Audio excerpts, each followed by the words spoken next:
우리가 뭐 얼마 전까지만 해도, 지난 세기 얼마 전까지만 해도 우리 예수 믿는 사람이 10계명을 지켜야 된다, 이거 기본이기 때문에 당연하다고 생각했습니다. 예수 안 믿는 사람도 10계명에 대해 가지고 1계명에서 4계명까지는 너가 하나님 믿는 거니까 너가 알아서 해라만, 5계명부터 다 자기들은 하나님 안 믿어도 옳다고 생각했습니다. 네 부모를 공경하라, 살인하지 말라, 간음하지 말라, 조적질하지 말라, 거짓말하지 말라, 탐내지 말라. 예수 안 믿는 사람도 그렇게 해야지. 그럼 사람이 사람의 탈을 쓰고 그렇게 해야지, 당연하지, 이렇게 다 받아들였습니다. 사회 상식이 되고 통념이 됐습니다. 그런데 지금 포스트 모던 시대를 지나가면서 어떻게 됐죠? 지금 부모 공경하라, 뭐 살인하지 말라, 간음하지 말라, 도적질, 거짓말하지 말라. 이 사람은 100년 전의 사람이가. 그러니까 사회성은 어떻게 하냐? 이런 눈으로 다 쳐다본다니까. 예수 믿는 사람들조차도 10계명 알기를 우습게 하는 세상이 되어버렸어요. 어느 날 갑자기 이렇게 되어버린 거예요. 사회가 완전히 망가져버린 것입니다. 완전히 가정이라고 하는 가치관이 완전히 무너져 버렸습니다. 무슨 웰빙 가정이니, 뭐 건강한 가정이니, 행복한 가정이니, 역세권의 삶만 행복해요? 학군이 좋으면 웰빙 가정이 되는 겁니까? 아파트 좋은 단지에 들어가면 그것은 행복한 가정이 보장이 되나요? 이런데 사람들이 다 정신을 거기에 팔고 있다고.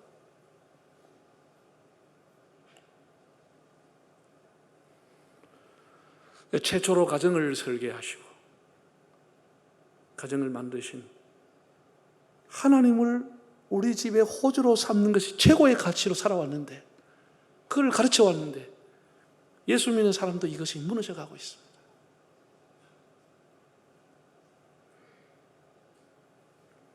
우리는 그런 것이 상식이라고 생각하고, 예수 믿는 사람은 당연히 그걸 가르치고 그걸 최고의, 예수 믿는 사람이 우리 식탁 안에 없으면 그 사람 우리 온 집이 둘러앉아 예수 믿게 해달라고 하는 걸 늘 눈물 흘리고 강단에 와서도 기도하고 기도했는데, 그럼 뭐 가치로 삼는 게 있습니까?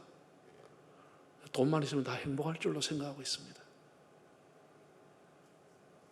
그런 동안 우리 가정은 다 이렇게 붕괴돼 가고 있습니다. 오늘 이제 이 얘기를 여러분들에게 좀 드려보려고 합니다. 이제 다음 주도 뭐 어버이 주일이고 하니까. 오늘은 이제 에베소 6장 1절에서 4절의 말씀입니다. 한번 화면을 보고 다시 읽어보겠습니다. 자녀들아, 주 안에서 너희 부모에게 순종하라. 이것이 옳으니라. 네 아버지 어머니를 공경하라. 이것은 약속이 있는 첫 계명이 이로써 네가 잘 되고 땅에서 장수하리라. 또 아비들아, 너희 자녀를 노엽게 하지 말고 오직 주의 교훈과 훈계로 양육하라. 이 짧은 4절에 크게 2가지 명령어가 있습니다. 하나는 긍정 명령, 하나는 부정 명령입니다. 긍정 명령은 부모를 잘 공경해라. 이것이 옳은 것이다. 마지막 4절에 보면 너희의 자녀를 노엽게 하지 말아라. 부정 명령이 들어가 있습니다. 오늘 그 중에서 어린이 주일이고 하니까 자녀들을 노엽게 하지 말라, 이 부정 명령에 대해서 한번 생각을 해 보려고 합니다. 이 노엽다고 하는 말, 과거에는 많이 썼는데 지금은 그런 말 별로 안 쓰죠. 노엽다, 참 번역을 잘했다고 저는 생각합니다. 구약 성경에도 보면 노엽다라고 하는 단어가 꽤나 많이 나와요. 거의 하나님과 관계되는 것인데, 이게 이제 히브리어로 마라르라고 하는 단어인데, 열왕기상 19장이나 출애굽기 23장 등등 곳곳에 시편에도 나오는데, 어떨 때 사용하느냐? 너희가 우상을 섬겨서 하나님을 노엽게 하였도다. 우상을 섬겼다는 것, 하나님이 노여워했다는 것. 에스라의 회개의 기도를 보면 우리 조상들이 우상을 섬겨 하나님을 노엽게 했습니다. 이런 회개가 나옵니다. 이 마라르라고 하는 단어의 뜻이 뭐냐? 분통이 터진다, 격동시킨다, 슬프게 하다, 그런 뜻입니다. 이스라엘 백성들 하나님 섬기라고 그렇게 출애굽해서 하나님 특별한 사람을 불러줬는데 우상을 섬기니까 하나님이 분통이 터지다는 거예요. 속이 터진다, 속이 터진다, 이렇게 표현했어요. 마라르. 오늘 본문에 나오는 신약성경은 헬라어로 뭐라고 해나가면 파롤기조라고 하는 단어가 되어 있는데, 파롤기조, 이게 노엽다라고 하는 단어입니다. 이 의미가 뭐냐? 화나게 하다, 자극하다, 낙심시키다, 그런 뜻입니다. 그래서 여러분이 노엽다고 하는 뜻을 대충 아시겠죠? 분통이 터뜨리게 하는, 분통 터지게 하는 것. 화나게 하고 그냥 뭐 실망을 시키고 슬프게 하는 이런 것이 다 노엽다, 이 단어 속에 포함이 되어 있는 겁니다. 쉬운 성경에 보면 이렇게 나와 있어요. 자녀의 마음을 상하게 하거나 화를 돋구지 말고 주님의 훈계와 가르침으로 잘 키우십시오 라고 했어요. 5월 달에 우리가 좀 따갑지만 가정이 얼마나 소중한가, 가족의 구성원이 얼마나 귀한 선물인가, 이런 걸 한 번 더 하나님 말씀을 통해서 좀 깨달을 수 있기를 바랍니다. 자, 그러면 왜 자녀들이 노엽게 되느냐, 왜 애들이 화가 쌓여가게 되느냐, 한 4가지를 말씀을 드리겠습니다. 첫째는 과잉 기대를 하기 때문입니다. 자녀에 대한 과한 요구와 과한 기대를 가지고 그 기대를 충족하기 때문에 아이들의 적성, 나이 이런 거 생각하지 않고 막 강요하게 되는 거예요. 우리가 자식에 대해서 기대를 거는 것은 당연하다고 봅니다. 근데 아이를 기르다 보면 이 아이의 능력, 이 아이의 수준, 이 아이의 적성을 대충은 알게 됩니다. 그런데 막 무리하게 과외를 시키고 막 특별 선생님 시키고 특별 공부 시키고 막 과한 목표를 정해가 몰아붙이고 달달달 뽑고 막 이러면 애가 미쳐버리는 거죠. 몇 년 전 TV 드라마에 뭐 저는 안 봤습니다만 뭐 드라마 어디서 나왔는데 뭐 무슨 캐슬인가 뭐 해가 막 경쟁사에 막 돈으로 해결하려고 돈으로 막 과외 막 그 아이들이 행복하겠습니까? 그 심리학자들은 뭐 다 아는 얘기지만 심리학자들은 왜 부모가 이런 마음을 가지느냐에 대해서 이렇게 얘기했습니다. 자신들이 이루지 못하는 과거의 꿈을 채우는 수단으로 보기 때문이다. 그래서 자신들이 과거에 이루지 못한 걸 한번 자식을 통해 이루어 보겠다, 이런 생각이 심리 안에 있다는 것이죠. 서울 시내 여러 예전에 아이들, 서울 시내 애들 조사했는데 학원에 초등학교 애들이 몇 개를 가느냐 방과 후에 조사했거든요. 평균적으로 3개가 나왔습니다. 그런데 한 10%는 7개, 8개가 나왔습니다. 그럼 여러분 학교 마치면 걔가 학원에 차가 딱 대기해서 모시고 갑니다. 태권도 마치고 나면 모시고 또 주산학원 갑니다. 주산이면 컴퓨터 학원, 마치고 나면 또 그림 학원 데려갑니다. 마치고 나면 또 어느 학원 데려갑니다. 이래가지고 8개를 간다는 거예요. 그리고 밤에 오면 애가 녹초가 되더라는 거예요. 그게 애들 잘 키우는 겁니까? 이런 짓을 하고 있는 거예요. 이런 짓을. 그래서 애가 마음속으로 분노가, 왜 애가 약자니까 말을 뭐 하면 두드려 맞으니까. 엄마 난 내 다음 달 힘든단 말이야. 친구하고 좀 사귀고 친구하고 놀고 싶단 말이야. 엄마 나 학집 와서 좀 쉬고 싶단 말이야. 엄마 학원 한 개만 안 가면 안 되나? 이 새끼 봐. 니 좋으려고 하나 임마. 내 좋으려고 하나 니 좋으려고 하지. 지금 뭐라 하나.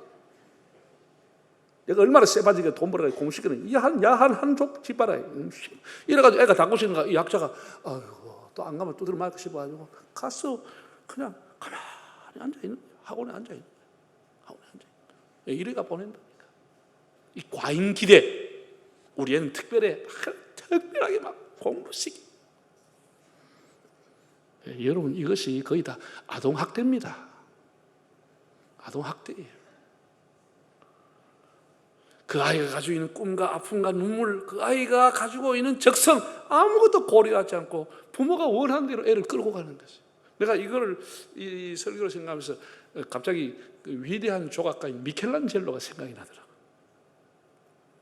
여러분 미켈란젤로라고 하는 사람은 세계적인 조각가입니다. 어마어마한 대리석을 가지고 그냥 그림, 종이를 한 게 아니고 대리석을 가지고 돌을 가지고 뭐 장난하듯이 막 돌을 가지고 작품 만드는데 다윗상 보면 진짜 사람이 살아있을 것 같아요. 모세상 사람이 살아있을 것처럼 만들어놨어요. 그럼 그 사람이 나중에 물었대요. 어떻게 이렇게 돌을 가지고 이렇게 섬세하게 잘할 수 있느냐 하면 자기는 큰 돌을 보면 그 안에 모세가 다윗이 보인다는 거예요. 자기 상상하는 모세와 다윗을 다, 그러니까 모세가 아닌 것만 오려내면 모세가 나온다는 거예요. 무슨 말인지 잘 모르시는 말인데 그 큰 돌에 모세가 아닌 부분만 오려내면 모세가 딱 나온다는 거예요. 그러니까 위대한 작가가 되는 것이죠. 자, 우리가 여러분 부모가 자식을 키우는 게 보니까 정을 가지고 자기가 원하는 걸로 찔러가면서 때려가면서 깎아가면서 애들을 만드는데 그 작품이 됩니까? 나중에 보면 이도 아니고 저도 아니고 이상하게 돼버려요. 과도한 기대. 서로가 다 실망하게 되죠. 자녀만 노엽게 하죠. 화나게 하죠. 두 번째는 정반대입니다. 무관심, 방치. 지 알아서 먹겠지, 지 알아서 공부하겠지, 지 알아서 학교 가겠지, 지 알아서 자겠지. 반치. 여러분, 외국에는 선진국보다 영국, 미국 이런 나라는 오래전부터 자녀를 혼자 집에 두게 하면 그 애 데려가 버립니다. 부모가 애 키울 자격이 없다고 친권 박살내 버립니다. 그리고 부모에게 벌금을 내립니다. 이웃 사람이 고발해가지고 애 혼자 있다고. 그리고 우리나라 한국 사람이 미국 가서 문화를 적응하는데 제일 어려운 게 뭐냐? 우리나라처럼 생각하고 애 놔두고 둘 내려갔다 돈 벌러 갔다가 갔다 오면 애가 가버리고 애가 경찰서 데려가 버리고 없는 거예요. 벌금이 날아오는 거예요. 왜냐하면 우리나라는 문화가 그런 문화가 아니었어요. 예. 제가 어릴 때는 제 시골에 있는 이 농사진들은 봄 되면 5, 6월 되면 모신기 해야 되죠. 10월 되면 이게 추수하러 가야 되죠. 이런 바쁠 때면 애 가는 애 끈앞풀이 뚫뚫 묶어 문기둥이 묶어놓고 갚았습니다. 문기둥이 묶어놓고 조일다가 정일때 이제 애 저쪽으로 와보면 아가 막 울다 지쳐가지고 지쳐가지고 그게 여러분 양육입니까 사육입니까 방목입니까? 지 알아서 크겠지 이겁니다. 우리 대충만 옛날 사람들 다 그래 살았습니다. 이 무관심, 이게 무슨 2000년 전의 애도 아니고 삼국시대에 우리가 아를 키운 것도 아니고 그렇게 계속 키워왔다니까. 1000년, 2000년 그렇게 키워왔어요.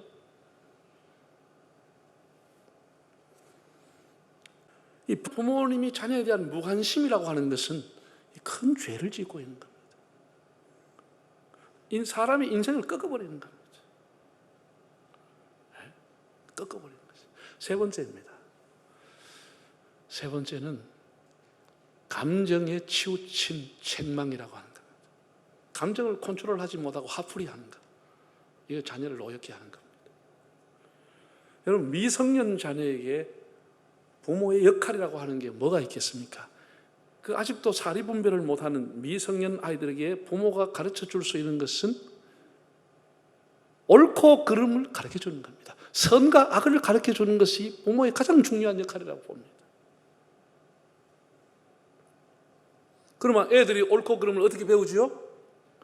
자라면서 아빠, 엄마의 표정을 보고 배우는 겁니다.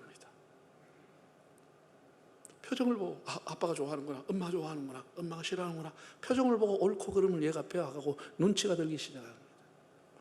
그 다음 나중에 이제 말을 통해서 옳다 그러다 나중에 부모님이 살아가는 삶을 보면서 배우는 겁니다.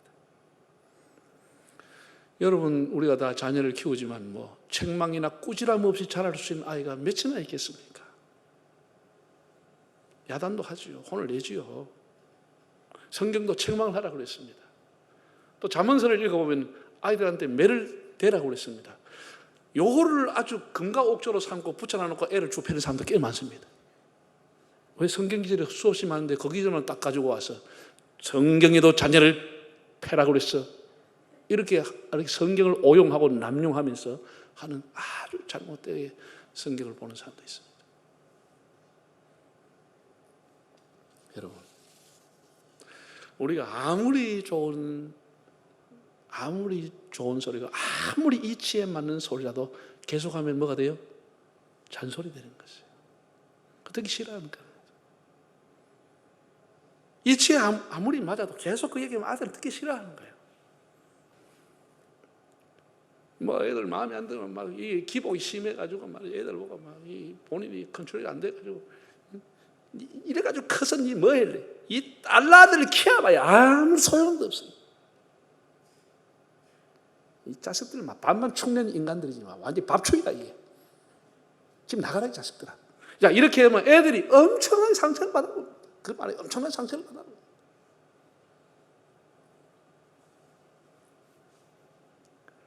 별로 뜻을 담지 않고 조금 화가 나가 했는데 애들은 엄청나게, 애들이 자기한테 아빠 엄마가 책망을 할 때 엄마가 내한테 화풀이 한다, 아빠가 내한테 분풀이 한다라고 하는 생각이 들면 교육은 안 되는 겁니다.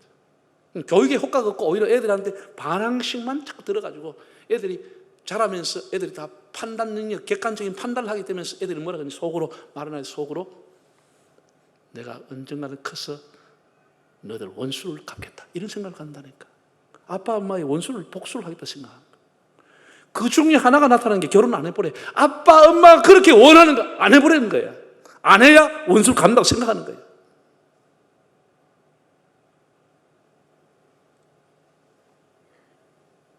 내 어릴 때 피눈물 나게 했는데 당신 눈에도 피를 흘리게 했다. 이런 생각을 갖게 된다니까. 무서운 세상이 됐습니다, 여러분. 다 그런 건 아니지만 그런 애들이 있단 말이에요.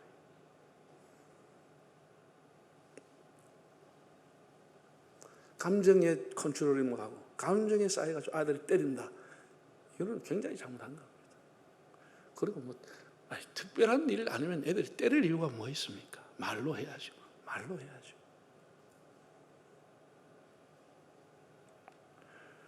마지막 네 번째는 언행의 불일치라고 하는 겁니다. 언행. 우리 예수 믿는 사람을 말하면 신행 불일치라고 하는 겁니다. 이런 것이 우리를 어렵게 하는 겁니다. 말로만 하면 얼마나 교육이 쉽겠습니까? 어디 좀 배아가 와서 아이들 가르치는데 선생님들이 말로 하면 선생도 해볼만 하세요. 학생들은 선생님이 살아가는 것을 봅니다. 목사가 살아가는 걸 봅니다. 아빠 엄마가 말이 아니라 살아가는 것을 생활을 보고 있는 거다. 여러분 한 가정에 그냥 아침에 날마다 만나는 자녀들 그 아빠 엄마를 보고 있다니까. 이게 두려운 거 아니에요? 두려운 거 아니에요? 그러니까 말은 이러고 행동은 다르다. 애들을 아빠 엄마 믿겠어요? 신용이 없다고 생각하죠. 애들도 다 성인이 돼 잘합니다. 객관적인 비판 능력을 갖고 있습니다. 남을 비교할 줄도 압니다. 삶을 판단할 줄도 압니다. 옛날 10살 때처럼 애가 그렇게 머물러 있지 않아요.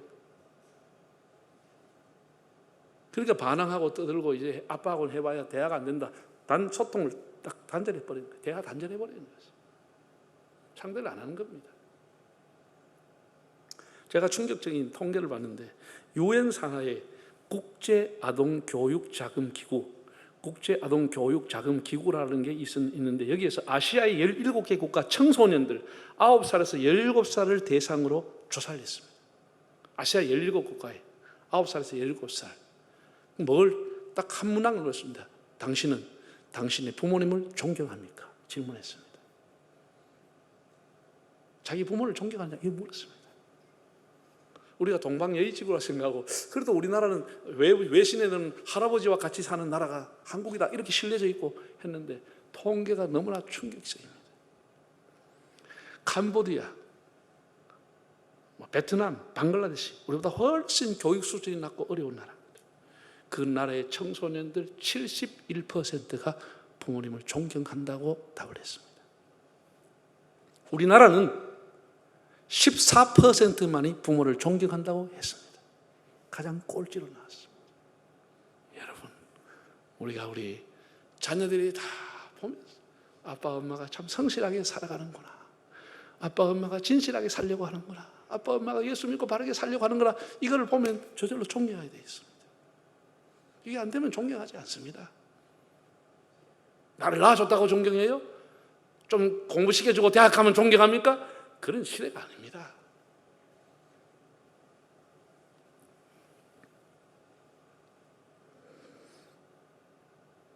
우리가 참 신행일치라고 하는 게 이렇게 어려운 겁니다. 예. 제가 살아오면서 여러분 다 인생 살아오면서 여러분 제일 내 인생이 가장 중요하고 내 인생 끝까지 가는 것은 딱 두 가지입니다. 우리 예수 물론 사업하셔야 되죠. 직장생활 하셔야 되죠. 우리 예수 믿는 사람은 딱 두 가지만 끝까지 갑니다. 하나는 가정, 하나는 교회. 이 두 가지입니다. 그것만 내 인생을 끝까지 지켜주는 겁니다. 이것보다 더 귀한 게 없습니다. 그런데 사람들은 가정과 알기를 우습게 합니다. 그냥 살만 된다고 생각합니다. 지멋대로 감을 지르고 살만 된다고 생각하는 거예요. 교회 얼마나 소중하고 하나님이 우리에게 주신 이 선물인데 너무나 교회 안에 사람이 교회를 비판한다고 우리 스스로 다 무너뜨리는 거예요. 과도한 비판. 빈대 잡으려다 초가삼간 교회 다 태워버려요. 온 교회가 다 신뢰를 다 잃게 만든 거예요. 막 신문에 내가지고 교회를 떠들어. 아니 자기 교회 안에서 떠들어라고 무슨 자랑거리라고 해가지고 온 교회를 한국교회를 다 무너지게 하느냐고. 차라리 그 교회 불 질러버리는 게 낫지. 교회 한 개만 불타면 되지. 온 한국교회 다 불지르는 말이지. 지나치고 과도한 교회 안에서의 교회 비판이 교회를 무너지게 하고 있습니다. 가정을 우습게 하는 것이 가정을 다 무너뜨리고 있는 것이죠. 가정은 그렇게 우습게 하는 곳이 아니야. 교회도 그렇게 우습게 알아야 될 곳이 아니고 우리가 평생 우리와 같이 가는 곳이 가정과 교회라고 하는 거예요. 이 두 축이 우리를 지켜주고 우리 가정을 살려주는 겁니다. 한번 따라합시다. 가정과 교회 이 두 축을 끝까지 붙들고 간다. 할렐루야. 다른 건 시간 가면 다 떨어지는 겁니다. 이 두 가지만을 여러분 잡으면 행복한 인생, 끝까지 복된 인생을 살아가는 겁니다. 우리가 사람 여러분 살아가는 게 별거 아니에요. 우리 예수 믿는 사람은 최고가 하나님을 이 가정의 호주다, 이런 믿음을 가지고 살아가는 거 아닙니까? 그래서 우리 옛날엔 안 믿는 가족이 있으면 막 새벽에 와서 눈물로 기도하고 강단에 와서도 기도하고 우리 온 가정이 인가 기도 예수 다 기해서 그 한 상에 둘러앉아 주님을 믿는 가정이 되라, 이 소원들을 가지고 다 살았습니다. 그게 우리 유일한 소원이었어요. 가족 정하면 온 가정이 나와서 찬양하는 게 그게 우리 소원이었어요. 근데 지금 뭐 그런 소원 가지고 있는 사람은 몇 사람 있겠습니까? 뭐 돈이나 많이 벌고 좋은 아파트 사고 이런 생각들을 다 갖고 있으니 가정이 다 무너져 버리는 것입니다. 얼마나 우리 사고가 잘못된지 모릅니다. 여러분, 어린 아이들에게, 미성년 아이들에게 어쩌면 그 아이의 미래 결정권과 생사 여탈권을 부모가 갖고 있는 겁니다. 우리가 그 애를 잘 돌봐주지 않으면 그게 어떻게 되겠습니까?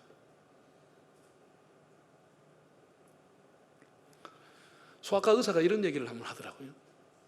국민학교 4학년, 5학년 애들이 가끔씩 병원에 오는데 머리털이 빠지는 탈모증이 있다는 거예요. 그걸 뭐라 그러냐? 소아 탈모증이라는 거예요. 걔가 뭐 사업을 합니까? 뭐 때문에 머리카락이 빠집니다. 걔 보고 설교를 하라 그랬습니까? 왜 머리카락이 빠진지 모르겠어요. 너무나 애들이 스트레스를 많이 받고 자란다. 기가 막힌 세상입니다. 여러분, 우리가 정말 아비들아 너희 자녀를 노엽게 하지 말라. 제가 하고 싶은 얘기가 많아요. 자녀들 간에 비교하지 말라 등등 많이 하는 얘기지만 그 얘기는 내가 안 하겠습니다. 오늘 너무 길면 또 안 되니까 4가지 했습니다. 첫째는 뭐라고요?